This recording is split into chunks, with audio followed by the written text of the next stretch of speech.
My name is Dr. Lizzy Ortiz-Mendez, and I'm one of the clinical consultants on the RMTAC team. So we welcome everyone to today's presentation titled Mental Health for First Generation. We are the Resource and Empowerment Technical Assistance Center for Behavioral Health, also known as RMTAC, where our project is made possible by funding through the Substance Abuse and Mental Health Services Administration, also known as SAMHSA.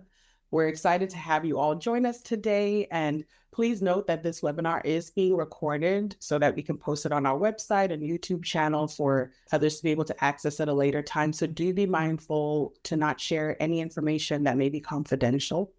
Otherwise, if you aren't already signed up for our newsletter, please drop your emails in the chat so that we can stay connected and up to date with all of our events. Okay, so these are the areas that will be addressed during the presentation today. We encourage you all to note any questions that you may have, as we will have a Q&A session at the end of the presentation. You're welcome to just jot questions in the chat as we go, or just, note them for the Q&A portion. But we're looking forward to having an engaging webinar with you all. And I'm now going to hand it over to our project director and presenter of the day, Dr. Lizzy Ortiz-Mendez. Thank you so much, Dr. Mutsa. Good afternoon, everyone. We're super excited to have you all joining us today. So my name is Dr. Lizzy Ortiz-Mendez, and I'm currently serving as RMTAC's project director. We're excited to have you here. Thank you so much to my team for being available today and helping us host this webinar. Let's go ahead and get started. So our learning objectives for today, we're going to review the unique mental health challenges and cultural factors impacting first-generation individuals. We're going to examine practical coping strategies and resilience building techniques. And then we're also going to share resources and tools for accessing support and promote building support networks. So we're going to explore, we're going to learn, we're going to look at different things. And if you have anything that you'd like to share during the presentation, please feel free to interrupt me. Please feel free to drop it in the chat. This is your time as well as my time to go ahead and present. So let's go ahead and look at defining first generation. So while the U.S. Census defines it as a foreign-born individuals, many people, especially in education and cultural contexts, use first-generation American to describe the next generation born in the U.S. So the U.S. Census says the first generation is composed of individuals who are foreign-born. The second generation refers to those with at least one foreign-born parent. The third and higher generations include individuals with two U.S. native parents. So a first-generation American is generally refers to the children of immigrants, meaning they were born in the U.S. to parents who were born in another country. So there was a difference between first generation, which for some of us also, we are first generation, and we were the first ones to go to school, to get a higher degree education, to own a home, different things like that. So there's different contexts of first generation. But for the populations that we serve, first generation is usually the first generation who comes to the United States. And then you have a first generation American, which is the first individual or children who are born to parents that were born or who came in from another country. Another term that is used is children who immigrate under the age of 13 are often called the 1.5 generation, as this is the age group that may assimilate the fastest. So they were born in another country, but they grew up in the United States. So for them, it's a little bit easier to assimilate. So they're considered the 1.5 because they're a little bit more advanced. So now we'll take a few moments to watch a video that talks a little bit about the topic for today. As we continue our special coverage for Mental Health Awareness Month, we're looking at the mental health strains that many first-generation immigrants face in the U.S. Lilia Luciano spoke with Thea Pham, an Asian-American immigrant who went viral on TikTok after sharing her emotional story. She talked about the expectations she says she faced, particularly from members of her own family. Here in the U.S., I love my parents.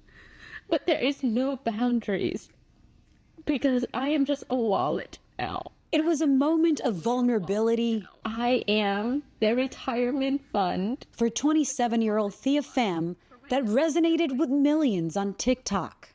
I feel trapped and betrayed by my own culture and my own family.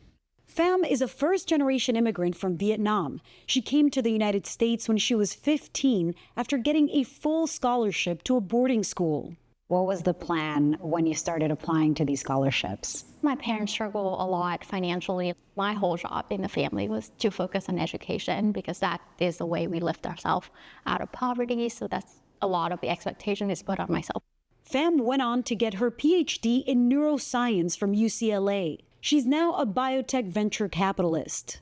I remember my mom told me, like, you have to get a full ride to college. Like, if not, like, don't even bother going home because, like, if you return home, that's a failure. So you don't have a place to fall back on at home. Yeah, I feel bad because I know they love me deeply, but it's also, I felt like a conversation about mental health and mental wellness is never, ever discussed. Pham says after posting her TikTok video, she quickly realized there were other first-generation immigrants who felt the same way. Do you remember what your intention was when you made the video? It was just like literally a video diary to myself.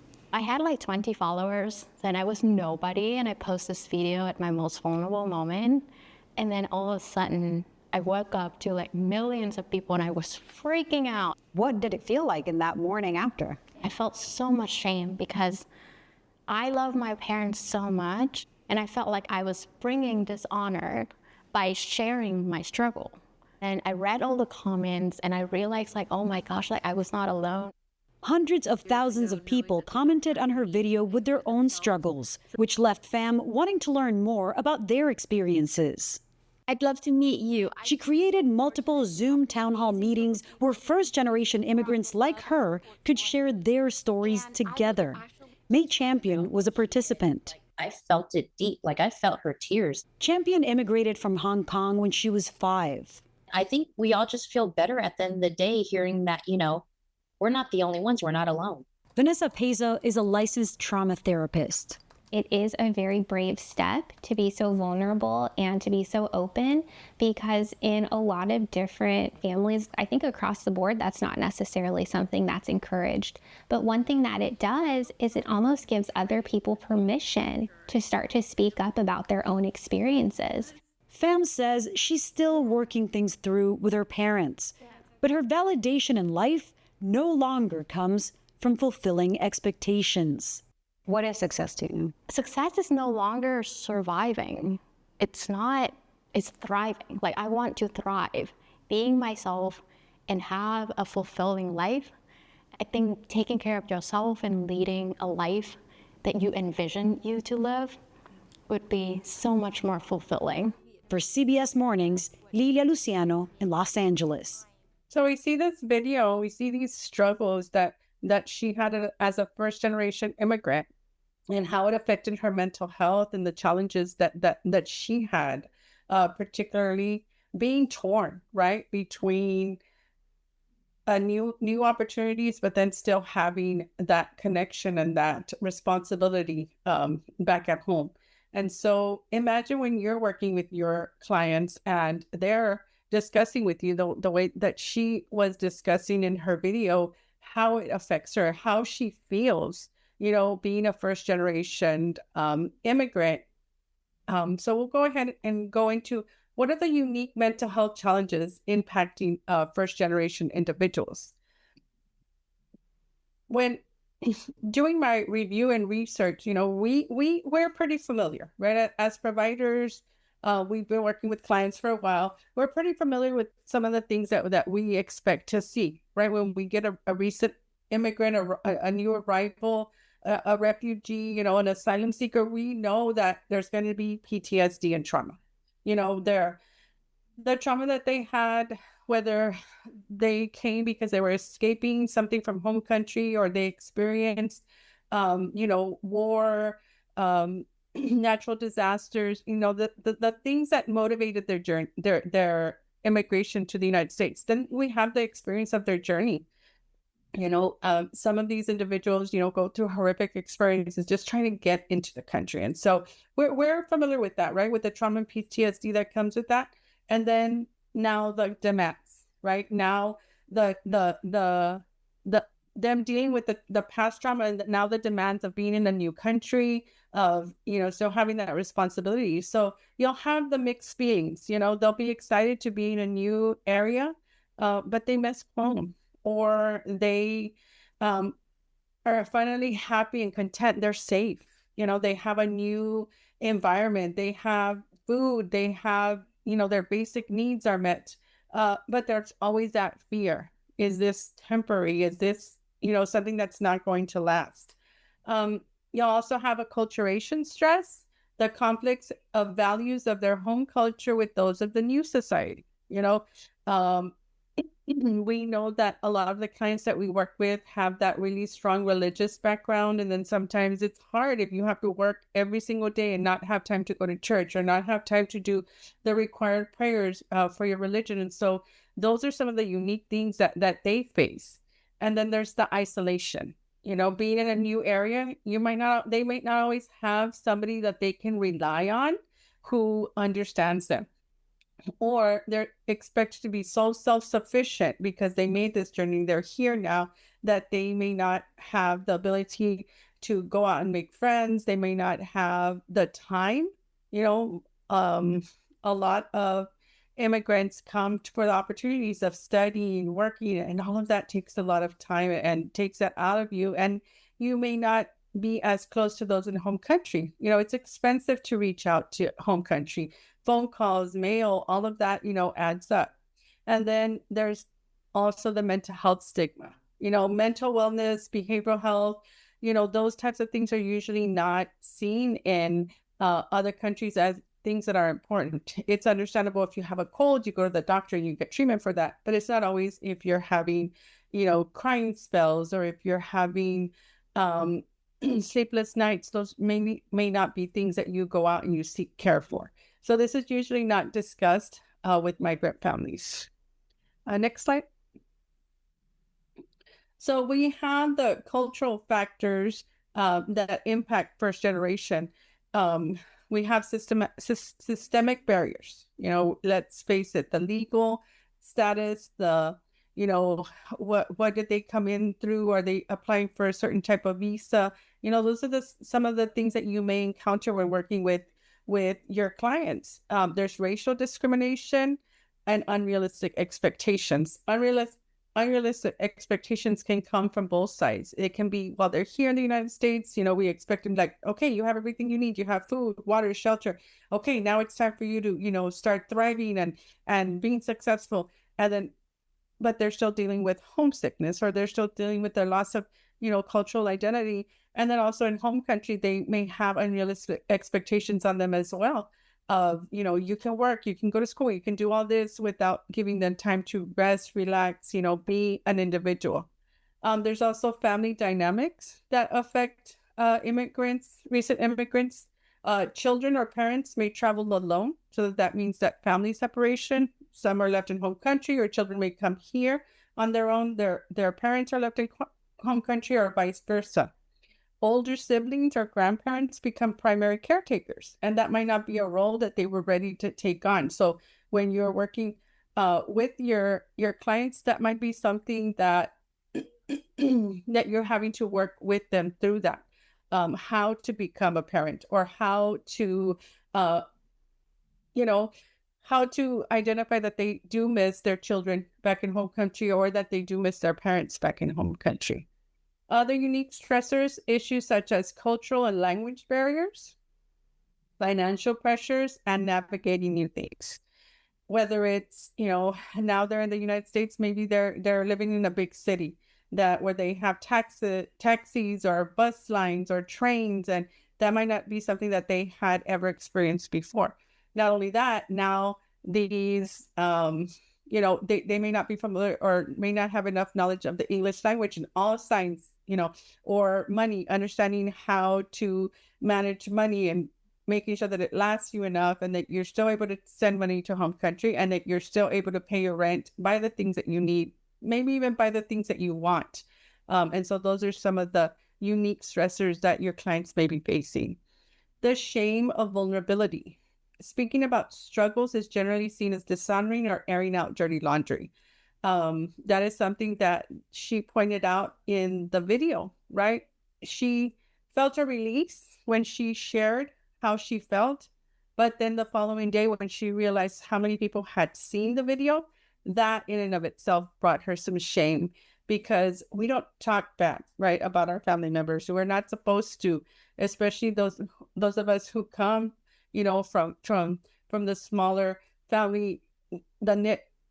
You don't talk bad, you don't complain, you shouldn't, be unhappy with the things that you have. And, she was just being honest, but maybe had she shared that preferably in a therapy session versus on social media, maybe it would have been perceived better, and she wouldn't have felt that shame. But even in a therapy session, the client may not feel comfortable going in for therapy. They may have been referred. It may be a requirement for any other program that they're in. And then once they're there, they may feel uncomfortable talking about, and it's important for us to help them feel comfortable.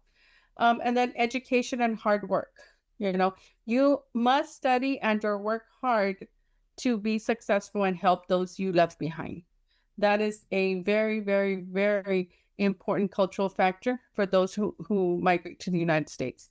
And so once they get here, they're expected to achieve higher education, work hard, long hours, weekends, holidays, anything to fulfill that need. And that might not always be the best approach, especially if it's harming them emotionally, physically, and affecting their mental well-being.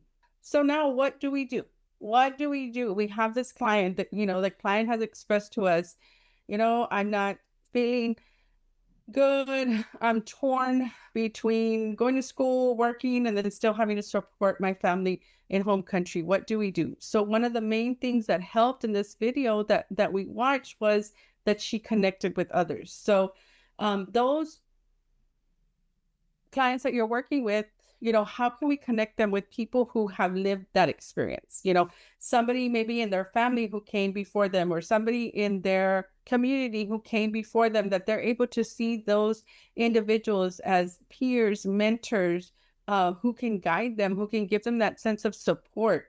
It can be somebody from their community, like she was able to create the Zoom platform. I think that was beautiful, because it's not just in your little bubble. You're not the only one going through this. Look at all these other individuals who are going through that, or family and friends who have that lived experience. That's usually an uncle or an aunt, somebody who already went through that. And so it's important to connect your client with someone who can support them. Another main factor is identify and deal with the mental health concerns. Individuals should work with therapists, counselors, and or spiritual leaders to help through the process. Get an accurate diagnosis, begin the healing, whether it's medication, whether it's frequent therapy sessions, what is going to be the best approach for them. But it's making sure that they understand that we're not just labeling them crazy. There is a diagnosis. There is all of your symptoms, whether it's stomach pain, headaches, all of that stems from maybe PTSD, major depressive disorder, putting that label so that they know what to do with that diagnosis. And you're not just feeling this, you have a diagnosis because you meet this criteria, and helping them identify it and then helping them deal with it, whether it's referring for psychiatric medication, whether it's referring them for frequent sessions, whether it's group, whether it's, hands-on activities, relaxation, mindfulness, what is going to help them, and then helping them understand their diagnosis. And then the most important one is practicing self-care by focusing on healthy habits of sleep, nutrition, exercise, journaling, and balancing responsibilities. So one of the things that is usually not taught to migrants, immigrants back in home country is the importance of self-care. Making sure that they understand that, yes, you can work hard. Yes, you can go to school. Yes, you can work and go to school, but you also are going to have to take times where you're going to be able to take care of yourself. I know that's a hard one for those of us on the call today, because we tend to stretch ourselves to the limit, but we need to teach our clients that it's not healthy, and we need to practice it for ourselves as well. Take moments. Tell your client you're going to have to take moments where you make sure that you sleep enough hours. You have to take moments, where you prep your food, because you know that if you're eating junk at midnight while still trying to do your homework, that's not the best approach. So helping them understand the importance of a holistic care and self-care. So those are some of the coping strategies. And then the best thing is resilience building techniques.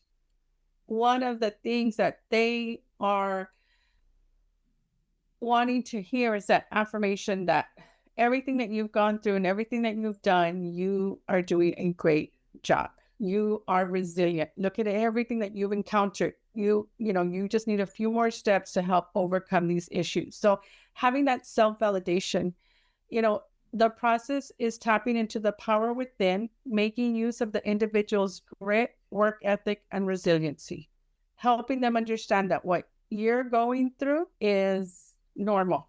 What you're going through is something that is bound to happen because of everything that you've gone through before. But look at all the obstacles that you've overcome.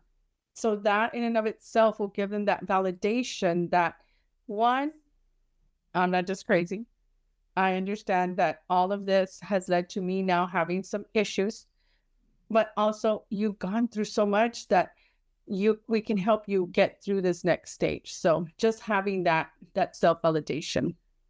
Biculturalism, keeping up with cultural practices and heritage while learning new traditions within the new environment or community. It's very important to validate your client and say, yes, all of your cultural practices are important to you. It is very important that you continue to honor, for example, Dia de los Muertos, if that's something that they honor, or if they have prayer time and they're needing to continue that. It's important to honor those things, and it's important to validate that for them while maybe they want to explore celebrating 4th of July or Groundhog Day. Those things are generally not celebrated outside of the United States. And so making them aware that, there's going to be that biculturalism where you're going to tap into both cultures, your new environment, and also what you bring with you, and validating that for them. Learning new skills, taking courses that teach new language or job skills. There's a lot of programs out there that teach, English as a second language, that teach new skills. We have some amazing organizations out there that offer some of that for the refugee, migrant, asylum seeker population. And it's very important that we let them know, because learning something new is really going to help the individual. It empowers them. It makes them feel like they're capable of advancing. So helping them and referring them to sources like that. Also developing personal strengths, encouraging individuals to increase optimism, self-compassion, and effective problem solving while staying realistic. This is very, very important. When you're working with your client, make sure that you tell them, everyone has problems. Everyone has problems. So how can you stay positive while dealing with the issues that come along? This is where we can teach them decision-making. We can teach them about being positive. We can teach them about, things I can control and things I cannot control, and my thoughts. We can teach them self-compassion. It's okay if you struggle. It's okay if you continue to struggle for a few weeks, months, years, because you're learning, you're growing, you're going through something severe. And just being realistic with themselves. Sometimes we set expectations for ourselves that are not realistic. Saying that, we'll accomplish the American dream of having a house, 2 cars, a garage to park my cars in, a swimming pool, and all of that within 2 years. That's unrealistic. Even for some of us who have lived our entire lives in the United States, that's unrealistic. And so making sure that they understand that they need to set realistic expectations for themselves so that they can accomplish what they want to accomplish while maintaining their health. On the next slide, resources and tools for accessing support and building support networks. Having a repository to cover. Here I put Maslow's hierarchy of needs. So it's very important that we understand when we're working with a client that we need to assess, where is my client? Are they needing the basic needs? Are they needing a home? Are they needing food? Are they needing utilities? What is it that they're needing, right? And as they're improving or as they're moving up on Maslow's hierarchy of needs, then their mental health, sometimes, because they're still in survival mode, their mental health issues don't kick in. When we work with clients who were recent arrivals, we usually didn't have any issues with them for the first 30 to 60 days, but they were on survival mode. They were just making sure, am I going to have a place to live? Do I have somewhere to sleep? Do I have the basic things I need? Where am I going to get food? Where am I getting? And then once you establish that foundation, that's when their mental health issues came to light. Why? Because they had their basic needs met, and now they're able to deepen, dive into their, who am I? What am I dealing with? Okay, all of this was taken care of, but I'm still depressed. All of this was taken care of, but I was still abused during journey. All of this was taken care of, but I don't have my mom and my dad. And so this is when issues come up. So understanding where you are or where your client is on the Maslow's hierarchy of needs will also determine what types of resources and tools you'll be able to get to them and what they need. Do they need legal assistance? Do they need help, finding somewhere where they can start their education? Is it now time for them to address their mental health needs? Or are they needing the food, water, shelter, things like that? And then I also included here the social determinants of health, because in order for your client, to have, a robust life, they will be needing at some point to increase their higher education. They will be needing to have financial stability. They will be needing those social determinants of their mental health, their physical health, all of those things. So it all depends where your client is. There are organizations there. I identified one that was a First Gen Empower, Rise First, and the Higher Ed Immigration Portal, and they offer academic help, legal aid, community support. And so we'll send those out when we do the post event. They cover areas such as education, general community resources. And so that way, these are the things that can help support your client throughout their journey. So moving forward, we talked about the first generation, the individual who took the first step to migrate into the United States, was brought to the U.S. at a young age, or first individual who was born in the U.S. So once you've identified that, as a provider, you can support these individuals by acknowledging, affirm that mental health challenges your clients face aren't just personal, they are structural and cultural. It's very important that we teach our clients that your journey, you're coming into a new country, all of that is going to affect you. And we need to affirm that for the clients. And we need to say, it's okay if you have sleepless nights because you miss home. It's okay if you're worried about your family back in home country, and that may cause you anxiety. You may get anxious. They may get anxious when the phone rings. They may get anxious when they don't get a phone call. So it's acknowledging their feelings, affirming that these challenges are things that they're going to face because they're in a new environment, because of the journey that they went through. So making sure that your clients understand that. You can support them by breaking cultural stigma. Give your client permission and a safe space to talk about or to speak about their issues. Letting them know that I hear you. I'm not going to report this back. Of course we have our confidentiality clause, but you can affirm them. I'm not going to go and put this on social media and share with the world, what you're saying about your father or about your mother or about how you're feeling challenged. And you create that safe space for them, and you're giving them that permission to talk to you about how they're feeling deep down inside. I know that as an individual who has sought counseling before, just being able to voice how you feel makes you feel better. So you give that safe space to your client, and talking to them about how the cultural stigma is real and how it's going to, affect them, and that they can be safe with you.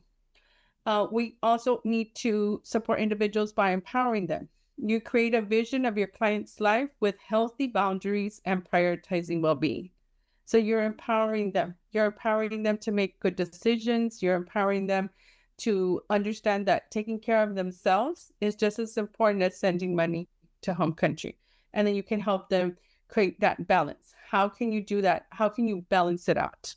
And then right here with empowering them, you also create that realistic expectation.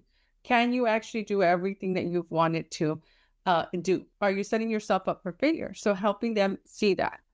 Networking, you're encouraging your client not to walk the path alone.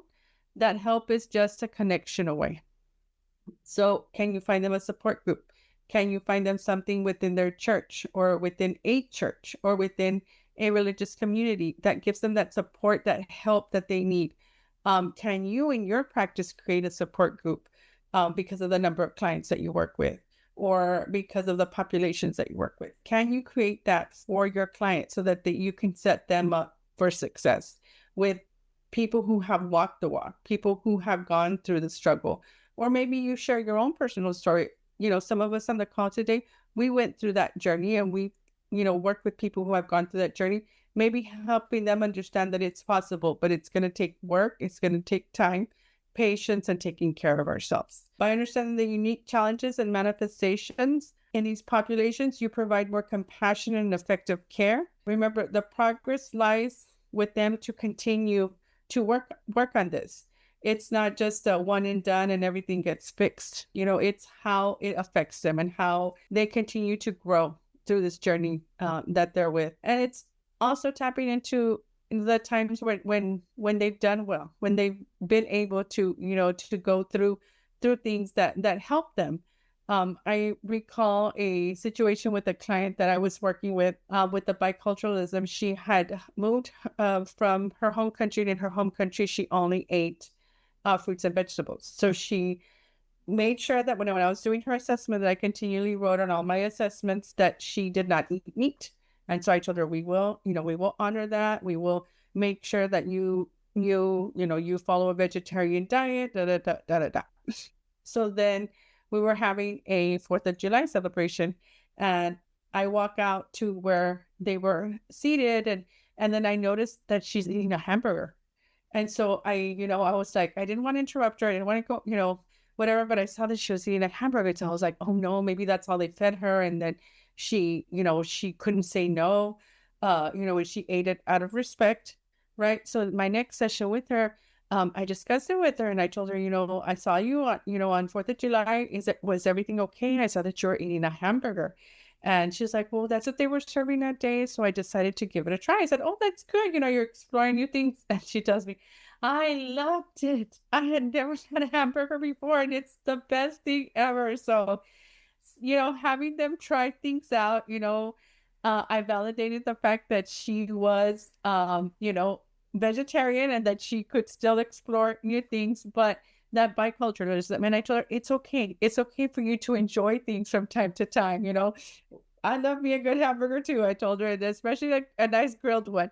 So, that was a really nice moment for me to see that she was able to accept the culture. But then I explained to her that at any time, if she decided that she didn't want to eat meat or it wasn't part of her diet anymore, she could do that. So it's just a simple little thing, but she was validated and she felt heard. And we promised that we weren't going to tell anybody in home country that she had eaten a hamburger. She would tell them later. So, just those little things. And that's how you can support your clients. And sometimes it's not that easy, right? It's more complex issues, but, just making sure that you're validating them, that you're helping them take care of themselves. I do have a slide with resources. And we'll share the slides with you, just some of the areas where I found some of the terms and some help and key support for first generation. And then I also have a page with references.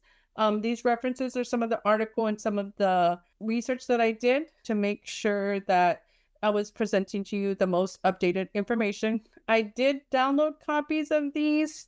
I'm not sure if I still have them on my computer, but if anybody would like these, they had some really good research and really good recommendations for working with the population. And so if you'd like these, if you want to drop your email in the chat or email us, we can go ahead and send that out to you. So we are here to help those of you who work with this population. We know how hard it is and how sometimes it gets difficult to find the right resource, to find, support groups. We recently had a really good request. We had a request. They were looking for a specific language for an interpreter to work with a therapist who was working with a client of a specific language. I can't remember what the language was right now, but it's not very common. Through our research and our resources and our services directory, we were able to find a therapist that spoke the language that the client needed, and that therapist was able to go into the home, to the group home, and provide those services to the client. So we were super excited that we were able to do that. And that's some of the work that we do here at RMTAC. We can also offer a training like this for your team.